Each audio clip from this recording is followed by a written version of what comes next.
क्या करना है तो मेहनत का करो ताकि आपको बीमारी भी सक्सेस वाली हो. हॅलो वॉरियर्स आणि सर्व भावी अधिकारी. वॉरियर ऑफिसर या तुमच्या लाडक्या एज्युकेशनल चॅनलवर मी सुप्रिया तुम्हा सर्वांचं मनपूर्वक स्वागत करते. 2 दिवसांपूर्वी मी PSI साठी प्री आणि मेन्सचा एकत्रित अभ्यास कसा करावा याबद्दलचा एक प्लॅन दिला होता आणि त्यानंतर बऱ्याच जणांनी मला STI बाबत विचारणा केली होती.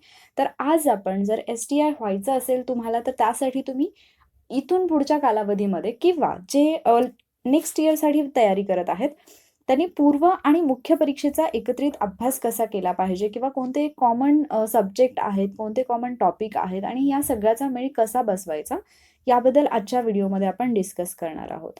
तर पहिल्यांदा पूर्व परीक्षेचा जर सिलेबस पाहिला तर तो सेमच आहे, जो आपण PSIच्या व्हिडिओमध्ये पाहिला आहे. बट मे बी काही जणांनी PSI ही पोस्ट नको असल्यामुळे तो व्हिडिओच पाहिला नसेल, तर आपण परत एकदा अगदी शॉर्टमध्ये हा जो सिलेबस आहे तो पाहून घेणार आहोत. पूर्व परीक्षेचा विचार केला तर इथे आपल्याला चालू घडामोडी आहेत, त्यानंतर नागरिकशास्त्र म्हणजेच इथे पॉलिटीचा काही भाग येतो. जरी पूर्व परीक्षेच्या अभ्यासक्रमामध्ये अगदी शॉर्टमध्ये किंवा अगदी आपण असं म्हणूयात की 10-15 ओळींमध्ये जरी हा सिलेबस दिलेला असला, तरी सुद्धा जेव्हा आपण क्वेश्चन पेपर पाहतो तर हा सिलेबस जेवढा दिलेला आहे त्यापेक्षा तो व्यापक असल्याचं आपल्या लक्षात येतं. ठीक आहे.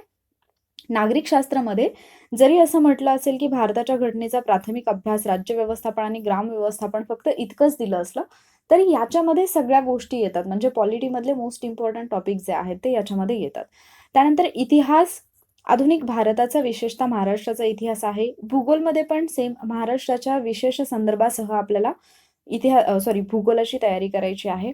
त्यानंतर अर्थव्यवस्था हा जो विषय आहे तो तुम्हाला जर STI व्हायचं असेल तर अतिशय महत्त्वाचा आहे.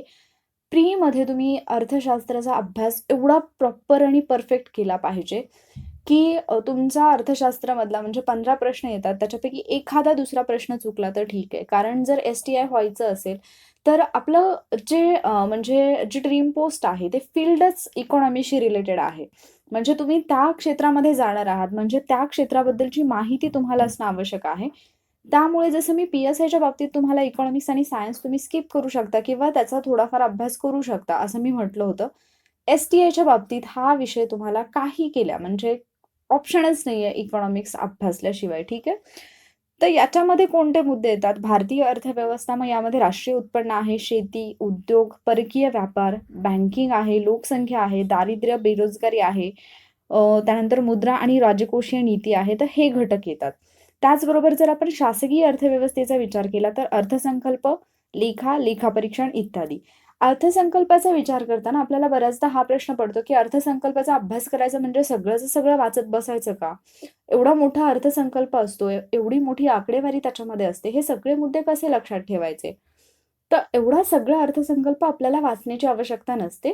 तुम्हाला फक्त जर प्रिव्हियस इयर क्वेश्चन पेपरचं ॲनालिसिस करता आलं तर तुमच्या लक्षात येईल की अर्थसंकल्पामध्ये काही ठराविक मुद्दे असतात ज्याच्यावरती आयोगाने प्रश्न विचारलेले आहेत. म्हणजे थोडक्यात आपण टॅक्सबाबत पाहिलं तर कोणत्या टॅक्सचं कलेक्शन जास्त आहे, कोणत्याचं कमी आहे किंवा मागील एकूण काही कालावधीचा म्हणजे फार मोठ्या कालावधीचा विचार केला की सलग काही वर्ष एखाद्या टॅक्समधून होणारे इन्कम हे जास्त आहे आणि सडनली एखाद्या वर्षी त्याच्यामध्ये काहीतरी कमी झालेलं आहे. हे जे चेंजेस असतात म्हणजे एखादी लक्षात येण्यासारखी जी बाब असते ज्याला आपण वैशिष्ट्य म्हणतो, तर अशा गोष्टींवरती आयोग प्रश्न विचारत असतो किंवा कोणत्या एखाद्या ठराविक सेक्टरसाठी किती रक्कम जी आहे ती गुंतवलेली आहे किंवा नव्याने काही गोष्टी ज्या आहेत त्या इंट्रोड्यूस करण्यात आलेल्या आहेत का? तर या सगळ्या गोष्टींचा अभ्यास आपल्याला करायचा असतो आणि त्याच्यावरती बेस्ड असे क्वेश्चन आलेले असतात. मग तुम्ही जर त्या प्रश्नांचा अभ्यास केला तर तुमच्या लगेच लक्षात येईल की मला एक्झॅक्टली कोणता मुद्दा आहे ज्याच्यावरती मला फोकस करायचा आहे. ठीक आहे. त्यानंतर पुढचा सब्जेक्ट येतो सामान्य विज्ञान. याच्यामध्ये फिजिक्स आहे, केमिस्ट्री आहे, झूलॉजी, बॉटनी आणि हायजीन, आरोग्यशास्त्र हे घटक येतात. बुद्धिमापन चाचणी आणि अंकगणित. पुन्हा एकदा जसं आपण काल पाहिलं होतं, उमेदवार किती लवकर आणि अचूकपणे विचार करू शकतो हे आजमावण्यासाठीचे प्रश्न असतात. म्हणजे इथे फार काही तुम्ही अगदी त्याच्यामधलं तज्ज्ञच असलं पाहिजे असं काही नाहीये. पण ॲटलिस्ट गणितातल्या काही बेसिक क्रिया तुम्हाला आल्या पाहिजेत आणि बुद्धिमत्तेचे प्रश्न सोडवण्यासाठी तेवढी आपण असं म्हणूयात की तुम्ही किती फास्ट लॉजिक लावू शकता एखाद्या प्रश्नाचं ते इम्पॉर्टंट असतं. हा मुद्दा झाला पूर्व परीक्षेचा. मग याच्यातून आपल्या लक्षात काय येतं, पूर्व परीक्षेसाठी तुम्हाला एकूण 7 विषय आहेत. Polity, geography, history, current affairs, science, economics, maths and reasoning. आता आपण मेन्सकडे वळणार आहोत. मेन्समध्ये जे टप्पे आहेत त्याच्यामध्ये 2 पेपर असतात, पेपर 1 आणि पेपर 2. याच्यामधला पेपर 1 जो आहे तो PSI, STI, ASO साठी कॉमन आहे. त्याचा सिलेबस म्हणजे कॉमन आहे याचा अर्थ जर तो कंबाईंड आहे तर सिलेबस सेमच असणार आहे, ठीक आहे.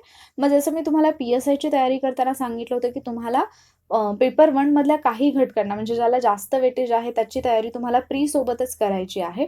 तेच सेम इथे लागू होतं, तरीही आपण शॉर्टमध्ये पाहूयात. मराठी आहे, त्यानंतर इंग्रजी आहे आणि सामान्य ज्ञानमध्ये चालू घडामोडी येतात. माहितीचा अधिकार अधिनियम 2005 आणि महाराष्ट्र लोकसेवा हक्क अधिनियम 2015, संगणक व माहिती तंत्रज्ञान. याच्यामध्ये जर आपण वेटेज पाहिलं तर मराठीसाठी 50 प्रश्न आहेत, इंग्लिशसाठी 30 प्रश्न असतात आणि हा जो उरलेला पार्ट आहे याच्यावरती एकूण 20 प्रश्न असतात, ठीक आहे. तर अशा पद्धतीने तुम्हाला ही जी तयारी आहे ती करावी लागते. इथे एकूण 20 प्रश्न असतात. जस्ट सेकंड, ठीक आहे. तर 50 प्रश्न मराठीसाठी, 30 प्रश्न इंग्लिशसाठी आणि 20 प्रश्न जे आहेत ते चालू घडामोडी, माहिती अधिकार अधिनियम, महाराष्ट्र लोकसेवा हक्क अधिनियम आणि संगणक व माहिती तंत्रज्ञान याच्यावरती आहेत. आणि असे टोटल झाले 100 प्रश्न, एकूण 200 मार्क्सला हा पेपर असेल. त्यानंतर जर आपण पेपर 2चा विचार केला तर हा सेपरेट आहे. म्हणजे ज्यावेळेला तुम्ही फक्त आणि फक्त STI फोकस करत आहात, STI साठी सेपरेटली तुम्हाला स्टडी करायचं आहे, त्यावेळेला तुम्हाला या 2 म्हणजे PSI आणि ASO या 2 पोस्ट सोडून वेगळं काय फोकस करावं लागतं. तर पेपर 2 मधला जो पार्ट आहे तो सेपरेटली तुम्हाला फोकस करायचा. मग आपण पेपर 2चा जर सिलेबस पाहिला तर इथे परत एकदा मेन्सला बुद्धिमत्ता चाचणी आहे. त्यानंतर महाराष्ट्राचा भूगोल आहे.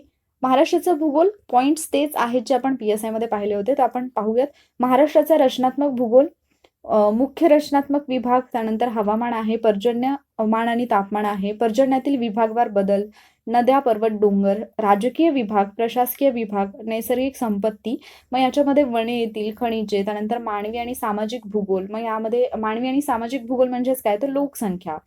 त्याचबरोबर जे हे आहे ग्रामीण वस्त्या आहेत, तांड्या आहेत, तर या सगळ्या गोष्टी, मायग्रेशन आहे, स्थलांतर जे असतं याच्यावरती पण प्रश्न विचारले जातात, ठीक आहे. तर मेन्सचा सिलेबस जो आहे त्याच्यामध्ये काही पॉईंट्स जे आहेत ते प्रीपेक्षा वेगळे असतात जॉग्राफीसाठी आणि काही पॉईंट्स जे आहेत ते कॉमन आहेत. म्हणजे जसं नद्या, पर्वत, डोंगर जर तुम्ही पाहिलं किंवा महाराष्ट्राचा रचनात्मक भूगोल तुम्ही पाहिला किंवा मुख्य रचनात्मक विभाग पाहिले, त्याचबरोबर जर तुम्ही प्रादेशिक विभाग, प्रशासकीय विभाग पाहिले, नैसर्गिक साधन संपत्ती पाहिली, तर हे प्रीला जे आहे तेच तुम्हाला मेन्समध्ये आहे. फक्त थोडं डीपमध्ये म्हणजे प्रश्नांचं स्वरूप थोडं वेगळं असेल, थोडे डीपमध्ये विचारले जातील. आणि आजकाल जर तुम्ही पाहिलं तर प्रीला सुद्धा मेन्सचाच पॅटर्न बऱ्यापैकी फॉलो केला जातो. म्हणजे वरवरचे प्रश्न न विचारता आयोग आपल्याला अगदी डीपमध्ये जाऊन प्रश्न विचारत आहे प्रीमध्ये सुद्धा.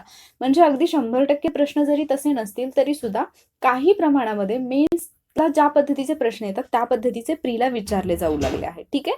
त्यामुळे प्रीचाच जर अभ्यास तुम्ही अगदी व्यवस्थित केला तर तो मेन्सला उपयोगी येतो. किंवा मी असं म्हणेन, जर तुम्ही मेन्सचा अभ्यास एकदम प्रॉपरली केला तर त्याचा तुम्हाला खूप जास्त फायदा प्री क्वालिफाय होण्यासाठी होतो. आणि जसं मी नेहमी तुम्हाला सांगते की प्री फक्त क्वालिफाईंग एक्झाम आहे. प्रीमध्ये तुम्ही फक्त क्वालिफाय होणं गरजेचं असतं. मेन्सच्या मार्क्सवरती तुमचा रिझल्ट डिपेंड असतो किंवा तुमची पोस्ट डिपेंड असते. त्यामुळे तुम्ही मेन्सला जर खूप जास्त चांगल्या पद्धतीने जर मेन्सची प्रिपरेशन केली असेल तर प्री तुम्ही ऑटोमॅटिकली क्वालिफाय होऊ शकता. कारण बऱ्यापैकी पार्ट हा मेन्सचा जो आहे तो प्रीला आहे, ठीक आहे. त्यानंतर इतिहासमध्ये परत महाराष्ट्राचा इतिहास तुम्हाला अभ्यासायचा आहे. याच्यामध्ये सामाजिक व आर्थिक जागृती आहे, महत्त्वाच्या व्यक्ती आहेत, त्यांचं काम, स्वातंत्र्यपूर्व भारतातील सामाजिक जागृतीतील वर्तमानपत्र आहेत, त्यानंतर शिक्षणाचा परिणाम आहे आणि स्वातंत्र्यपूर्व काळातील इतर समकालीन चळवळी आणि राष्ट्रीय चळवळी हे पॉईंट्स इथे येतात, ठीक आहे. त्यानंतर पुढचा जो विषय येतो तो येतो भारतीय राज्यघटना. यामध्ये राज्यघटना आपली कशी तयार झाली, त्यानंतर घटनेच्या प्रास्ताविकेमागची भूमिका काय आहे, घटनेची महत्त्वाची कलमं आहेत. आता हे जे मुद्दे आहेत ना हे सगळे आपण प्रीसाठी अभ्यासत असतो. फक्त फरक इतकाच आहे की प्रीचा सिलेबस आयोगाने देताना किंवा नोंदवताना शॉर्टमध्ये दिलेला आहे आणि मेन्सचा जो आहे तो थोडासा आपल्याला विस्तारित स्वरूपात दिलेला आहे, ठीक आहे. मात्र केंद्र आणि राज्य संबंध जे आहेत ते आपण प्रीसाठी मोस्टली अभ्यासत नाही, पण तरी सुद्धा केंद्र राज्य संबंधाशी रिलेटेड जे आयोग आहेत त्याच्यावरती प्रश्न आयोगाने विचारले, ठीक आहे. त्यानंतर मूलभूत हक्क, कर्तव्य, मार्गदर्शक तत्व हे तर आपल्याला अभ्यासावंच लागतं. त्यानंतर युनिफॉर्म सिव्हिल कोड आहे, न्यायपालिका आहे, राज्यपाल, मुख्यमंत्री ही काही घटनात्मक पदं आहेत, राज्य विधिमंडळ आहे. या सगळ्यावरती प्रश्न हे मेन्सला विचारले जातात. हा झाला कॉमन पार्ट, जो की आपण असं म्हणूयात पी-एस-आय, एस-टी-ए, ए-एस-ओसाठी तिन्हीकडे आपल्याला थोड्याफार प्रमाणामध्ये, थोडं नाही मॅक्सिमम प्रमाणात सेम पाहायला मिळेल. एखादा दुसरा मुद्दा वेगळा असेल, ठीक आहे. पण स्पेसिफिकली एस-टी-ए या पदासाठी जर म्हटलं तर वेगळं काय करावं लागतं? तर इथे सुरुवातीलाच मी तुम्हाला सांगितलं की इथे इकॉनॉमिक्स हा फार महत्त्वाचा विषय आहे. त्यामुळे पुढचा जो उरलेला सिलेबस आहे तो कम्प्लिटली इकॉनॉमिक्सशी रिलेटेड आहे. त्यामुळे इथला एक पॉइंट जो आहे तो तुम्हाला अगदी व्यवस्थित करायचा आहे. मग आता आपण पाहूयात की एक्झॅक्टली याच्यामध्ये तुम्हाला अभ्यास काय करायचा आहे. पहिला मुद्दा येतो तो म्हणजे नियोजन. नियोजनामध्ये तुम्हाला पंचवार्षिक योजना ज्या आहेत त्या तुमच्या व्यवस्थित स्ट्रॉंग असल्याच पाहिजेत. त्याचबरोबर नियोजनाचे जे वेगवेगळे प्रकार आहेत ते तुम्हाला माहिती असले पाहिजेत आणि त्याचबरोबर याचा थोडासा ॲनालिसिस तुमचं असलं पाहिजे. म्हणजे पंचवार्षिक योजना तुम्ही केल्या, याचा अर्थ असा होत नाही की माझं सगळं झालं. त्या पंचवार्षिक योजनांमध्ये कंपॅरेटिव्हली स्टडी तुम्हाला करता आला पाहिजे किंवा या योजनांचा आढावा तुम्हाला घेता आला पाहिजे मूल्यांकन. म्हणजे अ, ठराविक एक योजनांच्या कालावधीमध्ये ग्रोथ कशी होती, तिथून पुढे कशा पद्धतीने ग्रोथ वाढत गेली. मग ते कुठलंही असेल, आपल्या जी-डी-पीचा विचार केला किंवा अन्नधान्य उत्पादनाच्या बाबतीत केला, तर या सगळ्या मुद्द्यांचा तुम्हाला विचार करावा लागतो, ठीक आहे. त्याचबरोबर राज्य आणि स्थानिक पातळीवरचं जे नियोजन आहे, विकेंद्रीकरण आहे किंवा जे आपण पॉलिटीमध्ये पण पाहतो 73वी आणि 74वी घटनादुरुस्ती आहे, तर त्याचा मुद्दा इथे येतो. कारण जर आपण नियोजनाचा विचार केला राज्य आणि स्थानिक पातळीवरचं, तर तिथले जे वित्त आयोग वगैरे आहेत, तर त्याची तरतूद जी आहे ती आपण पाहिलेलं आहे की 73व्या 74व्या घटनादुरुस्तीनुसार आहे, ठीक आहे. त्यामुळे तो मुद्दा तुम्हाला करावा लागणार आहे. त्याचबरोबर क्षेत्रीय विकासाचा कल, सेवा क्षेत्राची रूपरेषा आणि भारतीय अर्थव्यवस्थेच्या समोरील आव्हाने जसे की गरिबी, बेरोजगारी आणि प्रादेशिक असमतोल, हे पॉइंट्स तुम्हाला मेन्ससाठी करावे लागतात सेपरेटली. सेपरेटली म्हणण्यापेक्षा ह्याच्यातला बराचसा पार्ट तुम्ही प्रीला केलेला असतो, पण आपण तितकेसे डीपमध्ये जाऊन हे मुद्दे अभ्यासत नसतो. ते फक्त तुम्हाला तुमच्या अभ्यासाची डेप्थ वाढवायची आहे, ठीक आहे. थोडीशी व्यापकता म्हणूयात किंवा खोली तुम्हाला इथे वाढवायची आहे. त्यानंतर शहरी आणि ग्रामीण भागातील पायाभूत सुविधांचा विकास हा येतो पुढचा पॉइंट. याच्यामध्ये पायाभूत सुविधांची गरज काय आहे, महत्त्व काय आहे, सामाजिक आणि आर्थिक पायाभूत सुविधांचा विकास आणि वाढ. तर हे जे मुद्दे आहेत ना, हे तुम्ही बुकमध्ये पाहिलेले असतात. म्हणजे जे इकॉनॉमिक्सचं बुक तुम्ही अभ्यासत असाल, याच्यामध्ये मे बी तुम्ही रंजन कोळंबे अभ्यासत असाल किंवा देसले अभ्यासत असाल, तर या बुक्समध्ये हे पॉइंट्स आपण पाहिलेले असतात, आपल्या नजरेखालून गेलेले असतात. पण आपण ते अभ्यासलेले नसतात डीपमध्ये. कारण आपण प्रीचं ज्यावेळेला ॲनालिसिस करतो, प्रीच्या प्रिव्हियस इयर क्वेश्चन पेपरचं, त्यावेळेला आपल्याला कुठेतरी या टॉपिकवरती जास्त प्रश्न आलेले दिसत नाहीत आणि त्यामुळे हे टॉपिक जे आहेत ते आपण थोडेसे दुर्लक्षित ठेवलेले असतात. पण जर तुम्ही एस-टी-आयची तयारी करत असाल, तर मी तुम्हाला हे नक्की सजेस्ट करेन, की सुरुवातीपासूनच हे टॉपिकसुद्धा जे आहेत, मग याच्यामध्ये पुढे आपल्याला पाणी पुरवठा, मलनिस्सारण, त्यानंतर गृह, परिवहन आहे, दळणवळण आहे, रेडिओ, टीव्ही, इंटरनेट, हे तुम्हाला आठवत असेल, तुमच्या बुकमध्ये हे टॉपिक असतील, पण तुम्ही कधी डीपमध्ये हे वाचले नसतील. या सगळ्या टॉपिकचा तुम्हाला अभ्यास करावा लागतो, जर तुम्ही एस-टी-आयची तयारी करत असाल तर. त्यानंतर आर्थिक सुधारणा आणि कायदे, हे पण जास्त महत्त्वाचं आहे. आर्थिक सुधारणामध्ये उदारीकरण, खाजगीकरण, जागतिकीकरण, 1991चं जे धोरण आहे ते आणि मग त्याचबरोबर औद्योगिक क्षेत्रामधल्या ज्या सुधारणा आहेत त्या तुम्हाला पाहाव्या लागतील. त्याचबरोबर WTO आहे. त्यानंतर जे टॅक्स आहे, टॅक्स सिस्टम आहे, जी-एस-टी आहे, ह्या सगळ्या गोष्टी. कारण तुम्ही सेल्स टॅक्स इन्स्पेक्टर म्हणणार आहात. म्हणजे अर्थात टॅक्सशी रिलेटेड गोष्टी किंवा अर्थव्यवस्थेशी रिलेटेड गोष्टी तुम्हाला माहीत असायला हव्यात. त्यानंतर आंतरराष्ट्रीय व्यापार आणि आंतरराष्ट्रीय भांडवल चळवळ. इथे पण आंतरराष्ट्रीय संघटना ज्या असतात त्या आपण केलेल्याच असतात. IMF वगैरे किंवा वर्ल्ड बँक जी आहे, तर याचा अभ्यास आपण केलेला असतो. पण वरवरचा अभ्यास असतो. तर इथे थोडीशी परत एकदा तुम्हाला डेप्थ तुमच्या अभ्यासाची वाढवावी लागणार आहे. त्याचबरोबर जागतिक व्यापार जो आहे, भारताचा आंतरराष्ट्रीय व्यापार आहे, त्याच्या आंतरराष्ट्रीय व्यापाराची दिशा असेल, हे मुद्दे तुम्हाला करायचे आहेत. आंतरराष्ट्रीय व्यापाराचं धोरण असेल, निर्यातीच्या बाबतीत वाढ कधी झाली किंवा आपण म्हणूयात की आंतरराष्ट्रीय व्यापारामधले जे भागीदार देश असतात, ज्याच्यावरती एखादा प्रश्न आपण कधीतरी प्रीला पाहिलेला असतो आणि म्हणून आपण तो तेवढाच मुद्दा उचललेला असतो. पण जर तुम्ही व्यवस्थित याचं ॲनालिसिस केलं, याच्या पाठीमागच्या कन्सेप्ट समजून घेतल्या, तर तुमच्या लगेच लक्षात येईल की म्हणजे ठराविक एका देशाशीच आपला व्यापार का म्हणजे काय म्हणतो आपण त्याला व्यापार तोल चांगला आहे किंवा तूट कुठल्या देशासोबत जास्त येते. हे मुद्दे जे आहेत, आयात, निर्यात हे घटक तुमच्या एकदा कन्सेप्ट क्लिअर झाला ना, की हे मुद्दे तुम्हाला ऑटोमॅटिकली यायला लागतात. आणि इकॉनॉमी हा सब्जेक्ट असा आहे, की ज्यावेळेला तुमच्या कन्सेप्ट क्लिअर होतात ना, त्याच वेळेला तुमचा या सब्जेक्टमधला इंटरेस्ट बिल्ड होतो. आणि ज्या व्यक्तीचं इकॉनॉमी स्ट्राँग आहे ना, त्या व्यक्तींना म्हणजे फक्त एखादी एक्झाम क्रॅक करण्यापुरतं नाही, तर लाईफमध्ये सुद्धा खूप जास्त याचा फायदा होत असतो. ठीक आहे. त्यामुळे एकदाच जर तुम्ही ठरवलं असेल, की मला एस-टी-आयच व्हायचं आहे, तर सगळ्यात पहिला पॉइंट हा आहे, की तुम्ही तुमचे कन्सेप्ट क्लिअर करून घ्या इकॉनॉमीशी रिलेटेड. ठीक आहे.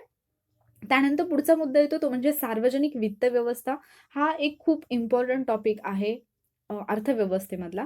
आणि मग त्याच्यामध्ये महसुलाचं साधन असेल, कर आणि करेत्तर उत्पादन असेल आपलं.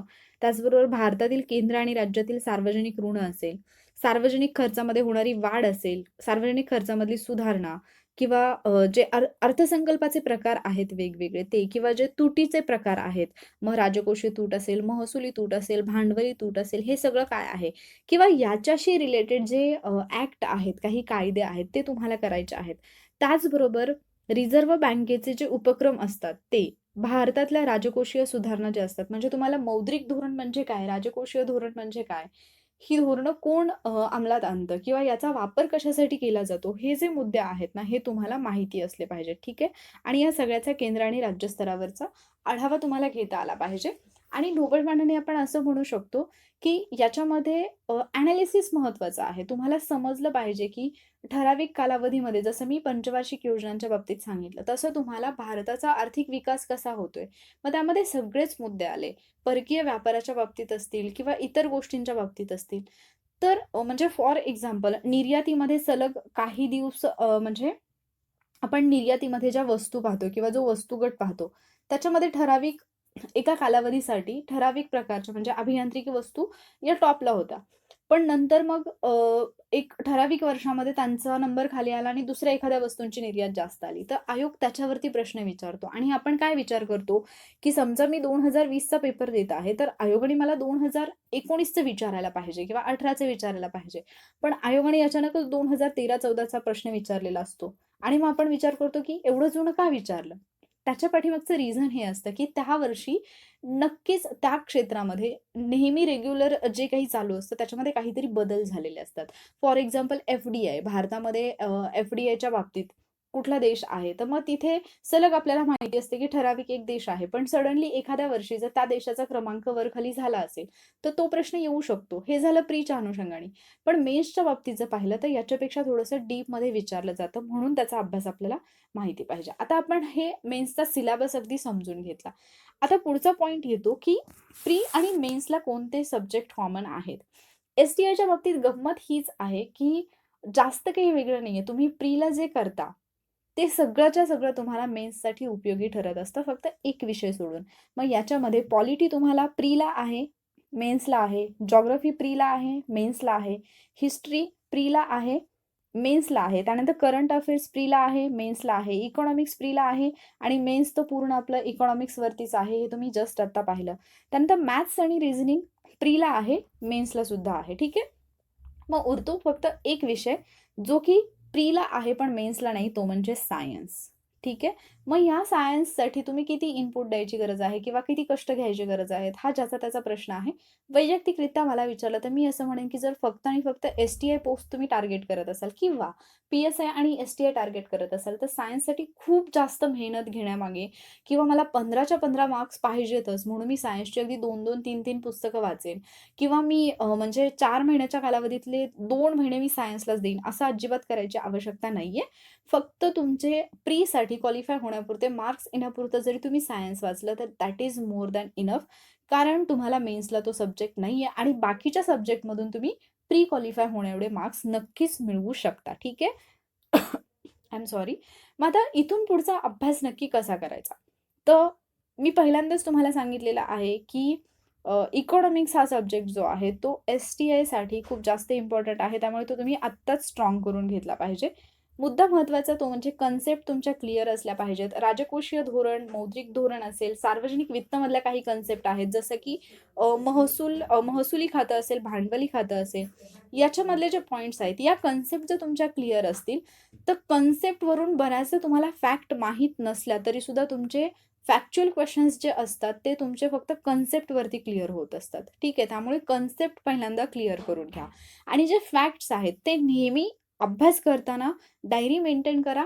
त्याच्यामध्ये सगळ्या फॅक्ट्स नोट डाउन करून ठेवायच्या आणि त्याची रिव्हिजन वारंवार करायची किंवा जसं मी तुम्हाला वेगवेगळ्या ट्रिक्स नेहमी सांगत असते, तर तशा ट्रिक्सच्या माध्यमातून त्या फॅक्ट्स लक्षात ठेवण्याचा प्रयत्न करायचा आणि तुमच्याकडे जर ते स्किल असेल ना, तर ते ऑटोमॅटिकली लक्षात राहतं. जे अवघड वाटणारे असतात अतिशय. म्हणजे फॉर एक्झाम्पल मी 30 डेज चॅलेंजमध्ये जे इकॉनॉमिक्सचे लेक्चर घेतलेत. पंचवार्षिक योजना अक्षरशः मुलांनी म्हणजे चालता-बोलता अगदी करत-करत पंचवार्षिक योजनांमधले सगळे जे पॉइंट्स आहेत ते त्यांच्या लक्षात राहिले. किंवा दुसरा जो पॉइंट आहे ज्याच्यामध्ये आपण गरिबी विषयक, दारिद्र्य विषयक ज्या समित्या पाहतो, तर समित्यांची आकडेवारी लक्षात ठेवताना फार कठीण जातं, की तेंडुलकर समितीचेच आकडे आम्हाला 3-3 वर्षांचे दिलेले आहेत. मग हे सगळं कसं लक्षात ठेवायचं? थोडं लॉजिक लावलं किंवा थोडं इझिली तुम्ही त्या गोष्टीकडे कसं पाहता, त्याच्यावरती ते डिपेंड असतं. तर ते सुद्धा इझिली लक्षात राहून जातं. ठीक आहे? त्यानंतर मेन्सचं जे क्वेश्चन पेपर आहेत आत्तापर्यंतचे, त्याचं एनालिसिस खूप जास्त इम्पोर्टंट आहे. म्हणजे मी तर तुम्हाला सजेस्ट करेन, की तुम्ही कोणतंही बुक आता ऑलरेडी प्रीसाठी तुम्ही थोडीफार तयारी केलीच असेल. पण मेन्सचा जर अभ्यास तुम्ही करत असाल, तर कोणतंही बुक घेऊन डायरेक्ट रीड करण्यापेक्षा किंवा ते रीड करण्याआधी असं मी म्हणेन, ते रीड करण्याआधी तुम्ही जे मेन्सचे क्वेश्चन पेपर्स आहेत, त्याच्यातून जा एकदा म्हणजे ते पेपर्स पहा. कारण मेन्सला जर तुम्ही याचा विचार करत असाल एस-टी-आयचा तर 55 ते 60 असं म्हणूयात आपण. ॲव्हरेज 55 क्वेश्चन जे आहेत ते इकॉनॉमिक्सवरती असतात आणि बाकीचे जे क्वेश्चन आहेत ते मग आपण जे पाहिलं की बुद्धिमत्ता आहे किंवा भूगोल आहे, राज्यघटना आहे, इतिहास आहे या विषयांवरती आहेत. सो याचं वेटेज लक्षात घ्यायचं आहे तुम्हाला. कोणत्याही सब्जेक्टचं वेटेज किती आहे आणि त्याच्यानुसार तुम्हाला त्या सब्जेक्टची तयारी करायची आहे आणि जर हे तुम्हाला पहिलंच क्लिअर झालं असेल प्री आणि मेन्सला किती कालावधी द्यायचा आहे, अभ्यास कसा आहे, तर तुम्ही ऑटोमॅटिकली तुमचा एक अभ्यासाला दिशा मिळते. तुम्ही भरकटत जात नाही कुठे आणि त्यामुळे तुमचे पास होण्याचे चान्सेस सुद्धा वाढतात. ठीक आहे. पण सगळ्यात महत्त्वाचा आपला मार्गदर्शक कोण असू शकतो? बाकी सगळ्या गोष्टी आपल्याला कोणीही सांगू शकतं. पण मेन एक्झॅक्टली काय करायचं हे आपल्याला कधी समजतं जेव्हा आपण क्वेश्चन पेपरचा एनालिसिस करतो. त्यामुळे आत्तापर्यंतचे जे आहेत आणि रिसेंटलीचे जास्त पहा म्हणजे मी सजेस्ट करेन की 17, 18, 19चे जे पेपर्स आहेत मेन्सचे ते आधी पहा आणि मग तुम्ही मागच्या पेपर्सकडे जा. तर 17, 18, 19चे तरी पहिल्यांदा क्वेश्चन पेपर घ्या. त्या क्वेश्चन पेपरमध्ये कोणत्या टॉपिकवरती, कोणत्या सब टॉपिकवरती क्वेश्चन आलेले आहेत. अगदी सब टॉपिक सुद्धा तुम्हाला नोट डाउन करून ठेवायचे आहेत. ठीक आहे. हे क्वेश्चन पेपर थ्रू जा एकदा फक्त. लगेच सॉल्व्ह नका करू. फक्त एकदा जा, प्रत्येक प्रश्न वाचा, तो कोणत्या टॉपिकवरती आलेला आहे ते पहा आणि ते टॉपिक जे आहे, त्याचे सब टॉपिक जे आहेत, ते पॉइंट्स जे आहेत, ते नोट डाउन करून ठेवा आणि तेच परत तुम्ही बुकमधून परफेक्ट करा आणि मग तुम्ही क्वेश्चन पेपर टाईम लावून सॉल्व्ह करा. ठीक आहे. आणि याच्याबरोबरच मी तुम्हाला सांगितलं होतं, की पी-एस-आयचं जे लेक्चर सांगितलं ते पहा. त्याच्यामध्ये मी तुम्हाला मराठी आणि इंग्लिशचा अभ्यास तुम्हाला पूर्वच्या अभ्यासासोबतच करायचा आहे हे सांगितलंय. आणि इंग्लिशच्या अभ्यासासाठी म्हणजे ज्यांचं बॅकग्राऊंडच नाहीये, त्यांना काही टेक्निक्स आहेत ज्याचा व्हिडिओ मी लवकर घेऊन येणार आहे.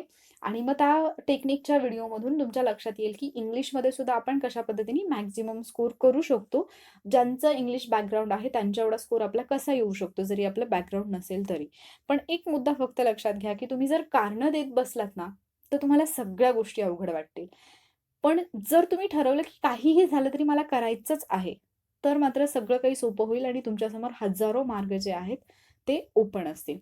सो आज आपण कंप्लीटली एस-टी-आयचा प्री आणि मेन्सचा एकत्रित अभ्यास कसा करायचा हे पाहिलेलं आहे. मराठी, इंग्लिशचा तुम्हाला प्री सोबतच अभ्यास करायचा आहे आणि एस-टी-आयसाठी प्रामुख्याने जेव्हा तुम्ही प्रीचा अभ्यास करताय, तेव्हा तुम्ही मेन्सचा सिलेबस डोळ्यासमोर ठेवून अभ्यास करा. कारण ऑलमोस्ट असं म्हणूयात आपण ऑलमोस्ट म्हणजे सगळेच टॉपिक पेपर 1 मधले काही पॉइंट सोडले, तर पेपर 2 मधले सगळेच सब्जेक्ट जे आहेत ते तुम्हाला प्रीला आहेत, राइट? आणि मग त्यामुळे जर तुम्ही ते आधीच स्ट्राँग केले, तर त्याचा तुम्हाला 100% फायदा होणार आहे. आणि जे नाही आहेत, मेन्सला नाही आहेत आणि प्रीला आहेत, ते मग तुम्ही म्हणजे तुमच्या सोयीनुसार करू शकता. आणि मेन्सला आहेत आणि प्रीला नाही आहेत, त्यांचं तर मी तुम्हाला आत्ताच सांगितलं मराठी आणि इंग्लिश खूप मोठा म्हणजे 80 प्रश्न तुमचे कव्हर होतात. मग एवढा मोठा पोर्शन जर तुमचा कव्हर होत असेल, तर तो तुम्ही प्रीसोबत करायला काहीच हरकत नाही, ठीक आहे. अशा पद्धतीने एक प्रॉपर प्लॅन बनवा आणि त्यानुसार तो फॉलो करा आणि क्वेश्चन पेपर एनालिसिस मस्ट आहे. इकॉनॉमिक्स आहे इथे, त्यामुळे फॅक्ट्स लक्षात ठेवणं थोडं टफ वाटू शकतं, पण त्यासाठी कन्सेप्ट क्लिअर करून घ्या. एकदा कन्सेप्ट क्लिअर झाला की फॅक्ट आपोआप तुमच्या लक्षात राहतील, ठीक आहे. आय होप हा व्हिडिओ तुम्हाला फायदेशीर ठरेल एस-टी-आयच्या या प्रवासामध्ये किंवा तुम्ही एस-टी-आय बनेपर्यंत जो तुमचा म्हणजे जो तुमचा प्रवास आहे तो थोडाफार सुखकर करणारा ठरेल. आणि जर तुम्हाला वाटलं असेल की हां, या व्हिडिओची मला हेल्प होत आहे, तर या व्हिडिओला लाईक करायला विसरू नका. जाण्याआधी लाईक नक्की करा. थँक्यू.